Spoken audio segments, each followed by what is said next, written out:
Smart, smart, do. We are the children, the children of God. Come, come, come. We change our world. We have what it takes to do it smart and make it smart. Welcome to our Smart Do.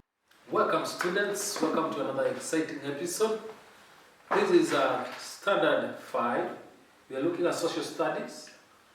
We are looking at a very interesting topic known as major soil types. So we are looking at a topic known as soil. Basically we are looking at soil. Now as we start, we need to understand what we mean by soil. I think we have all come up on this term known as soil. If I was asked, what is soil? Okay? What is soil? So this is a layer of material on Earth's surface upon which plants grow. So this is a layer of material. Okay? So it's a layer of material on Earth's surface upon which plants grow. Okay? So this is a layer of material on the Earth's surface. It's a layer of material on the Earth's surface whereby plants grow. So the top where plants grow, that's the soil. Okay? So it's on Earth's surface. Okay? Upon which plants grow. Now, as we look at, as we start with the major soil types, we start with what we call the red volcanic soil.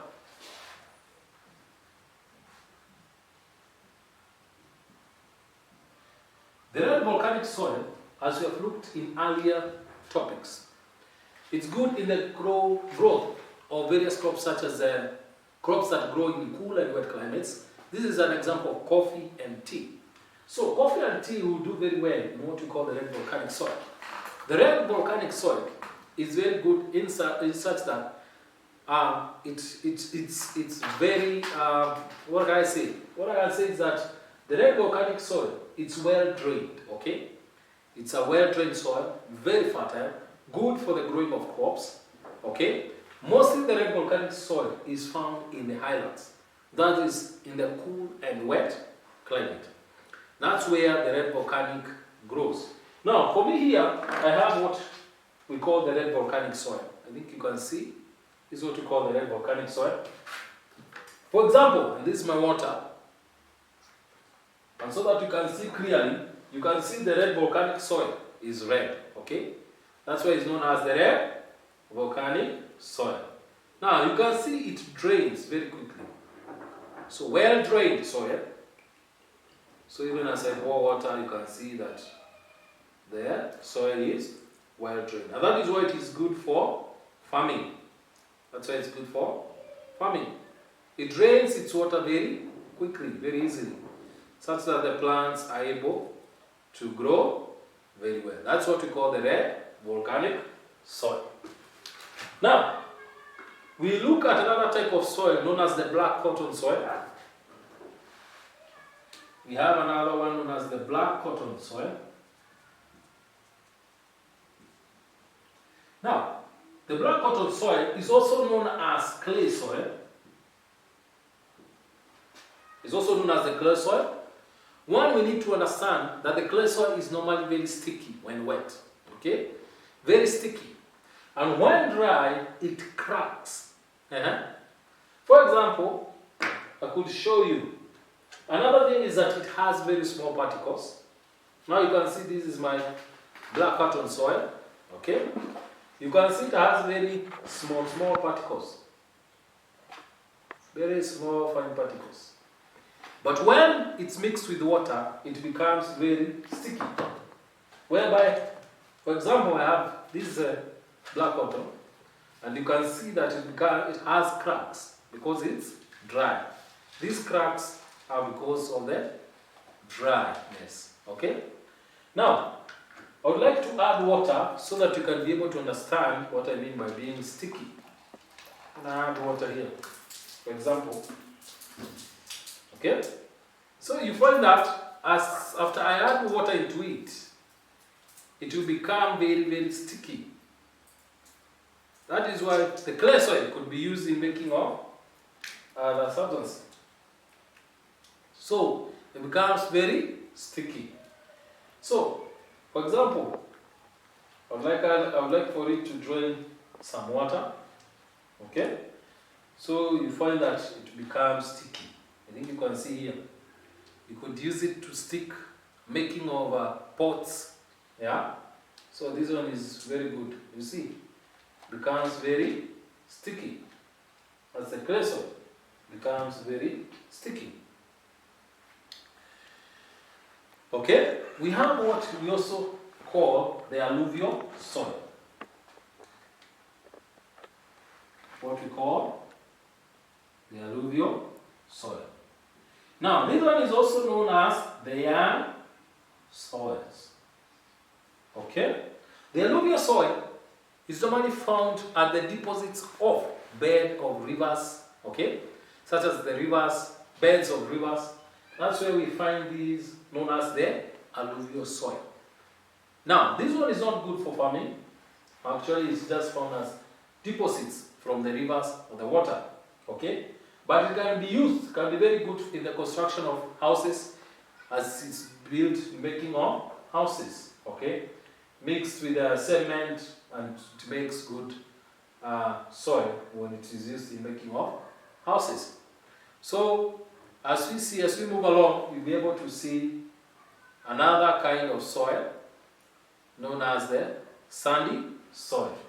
Okay? Let us look at another one known as the sandy soil. Now, sandy soil, let's look at the sandy soil.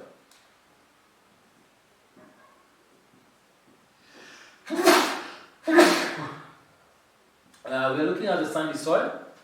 Sandy soil is mostly found in the arid and semi-arid areas. This one you find it mostly in the semi-arid and arid areas. These are areas that are very dry. Okay? For example, Garissa, Mandera, Moyale, those dry regions. Okay? This is where you find the sandy soil. Now, another thing, it has large particles. Okay? It has got large particles. It's not good for farming. It's not fertile. This kind of soil is not fertile. It's not good for farming. For example, I have it here. You can see here I have the sandy soil. This is what we call the sandy soil. You can see it drains water very easily. It has the large particles. So large stones, and it is not fertile. This water is not fertile. This kind of soil is not fertile. It's not good for growing of crops. It's what we call sandy soil. So it's not good for the growth of the crops. Now, there is also what we have as the loamy soil. Loam soil. We have the loam soil.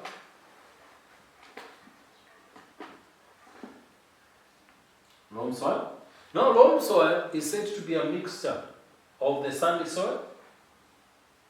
So, this is a mixture of the sandy soil and the clay or black cotton soil. So this kind of soil is very fertile. So very fertile in the growing of crops. Now this is where it's mostly found in the western regions. They have what we call the loam soil. Very good, very fertile and good for farming. This is what we call the loam soil. So as we undertake this kind of soil, now, which means the loam soil is a mixture of these. When you take these, the sandy soil, okay, and we have together with the loam soil. Now that is what we make, together with the black cotton soil. Now that is together we make what we call the loam soil. So that's so far so good that we've been able to undergo. So thank you so much for your time. I appreciate that you have learned the different kinds of types of soil, the ones that are good for farming and the ones that are not, and we are able to check more practice as you go. Thank you so much for your time.